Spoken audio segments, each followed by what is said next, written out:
It's our Hindi व्याकरण class and now we are going to start our 5th lesson संज्ञा। हम अपना 5वां पाठ पढ़ने वाले हैं जिसका नाम क्या है, संज्ञा। ठीक है, तो देखिए क्या लिखा है। आप जानते हैं कि संसार में प्रत्येक वस्तु, प्राणी, स्थान या अवस्था का कोई ना कोई नाम अवश्य होता है। वो क्या कह रहे हैं कि हमको पता है कि दुनिया में जो भी चीज़ है, जो भी जगह है, जो भी इंसान है, सबका कोई ना कोई नाम ज़रूर होता है। जैसे ऋतिक, ऋतिक क्या है, एक प्राणी दिया है नीचे। ताजमहल, ताजमहल एक जगह है। बुढ़ापा एक अवस्था है। कुर्सी, मेज ये वस्तुएं हैं। तो परिभाषा क्या है, किसी प्राणी, वस्तु, स्थान अथवा तथा अवस्था के नाम को संज्ञा कहते हैं। क्या कहते हैं, संज्ञा की परिभाषा क्या होती है, किस प्राणी, वस्तु, स्थान तथा अवस्था के नाम को संज्ञा कहते हैं। अब संज्ञा के भेद, संज्ञा के 3 भेद होते हैं, व्यक्तिवाचक संज्ञा, जातिवाचक संज्ञा और भाववाचक संज्ञा। तो देखिए व्यक्तिवाचक संज्ञा क्या होती है, जिस शब्द से किसी विशेष व्यक्ति, वस्तु या स्थान का बोध हो उसे व्यक्तिवाचक संज्ञा कहते हैं। जैसे अजय, लाल किला, रामायण, हिमालय। तो अगर मान लो कोई आपको कोई संज्ञा दी हो और उससे किसी विशेष व्यक्ति यानी किसी जैसे कि आपका नाम, आप जहाँ रहते हो वहाँ का नाम, या आप किसी चीज़ को इस्तेमाल कर रहे हो, जैसे आप बुक को इस्तेमाल कर रहे हो तो उसका नाम। तो जब आपको किसी चीज़ का एक विशेष नाम दे दिया जाता है, चाहे वो कोई व्यक्ति हो, वस्तु हो, स्थान हो, तो उसको व्यक्तिवाचक संज्ञा कहते हैं। जैसे नीचे क्या है, ये एक लड़का बना, इसका नाम क्या है, अजय है। ठीक है, तो अजय इसका नाम बता दिया गया, तो ये व्यक्तिवाचक संज्ञा हुई। नीचे फिर एक किला बना, उसका नाम क्या है, लाल किला, तो यहाँ भी उसका नाम बताया गया। फिर पुस्तक बनी, वो कौन सी पुस्तक है, रामायण, तो यहाँ उसका नाम बताया है। अब पर्वत बना है, पर्वत का नाम क्या है, हिमालय, तो इनके सबके हमको नाम बता दिए गए। तो ये सब कौन सी संज्ञा हुई, व्यक्तिवाचक संज्ञा। अब नेक्स्ट देखिए, अब है हमारा जातिवाचक संज्ञा। जातिवाचक संज्ञा क्या होती है, जिस शब्द से प्राणियों, वस्तुओं, स्थानों आदि की जाति का बोध हो उसे जातिवाचक संज्ञा कहते हैं।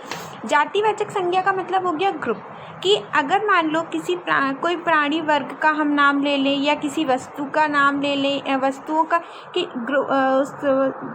जाति का नाम लें या स्थान की जाति का नाम लें, तो वहाँ पर जातिवाचक संज्ञा होती। जैसे नीचे एक लड़का बना है, इसको बालक बोला गया है। अब अगर यहाँ पर इस बच्चे का नाम लिखा होता, रोहन, सोहन, मोहन, कुछ भी नाम लिखा होता, तो वो व्यक्तिवाचक संज्ञा होती कि हम उसी के बारे में बात कर रहे हैं। लेकिन यहाँ बालक लिखा है, अब बालक तो कोई सा भी हो सकता है, इसीलिए जातिवाचक संज्ञा है।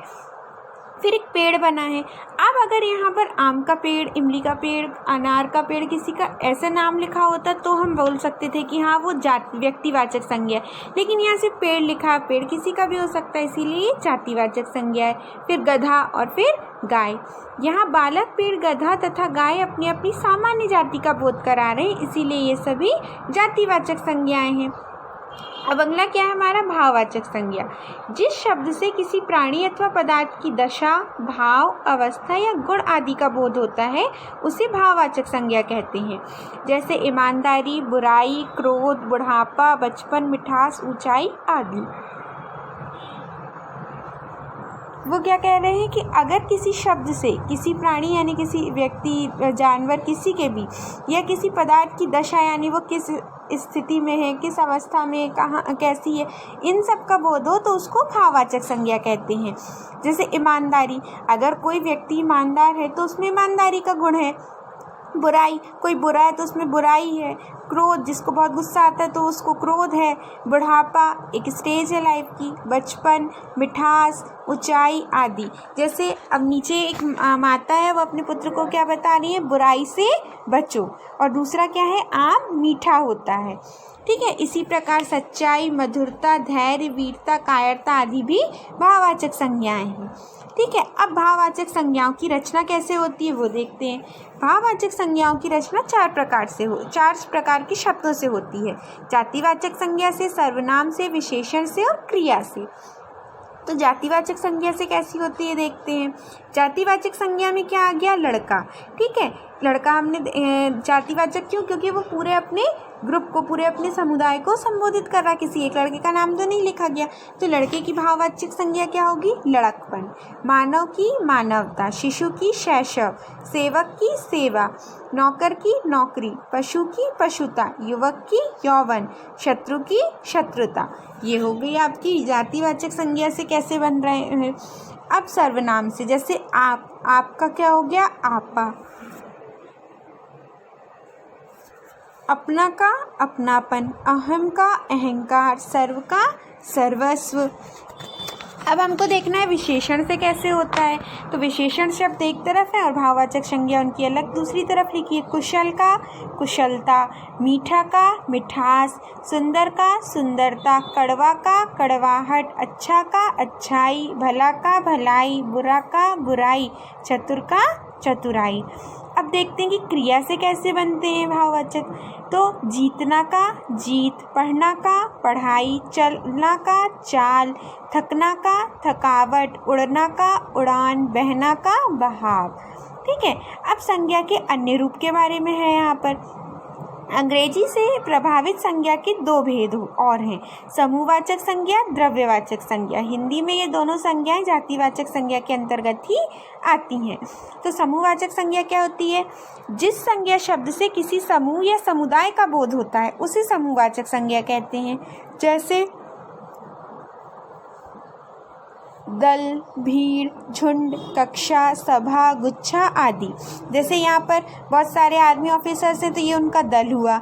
यहाँ बहुत सारे लोग एक साथ खड़े हैं तो ये भीड़ हुई। जानवरों के झुंड, जानवर एक साथ खड़े होते हैं तो उसको जानवरों का झुंड कहते हैं। कक्षा तब बनती है जब आप सभी एक जगह पर इकट्ठे होते हैं एक ही समूह के, तो वो कक्षा बनती है।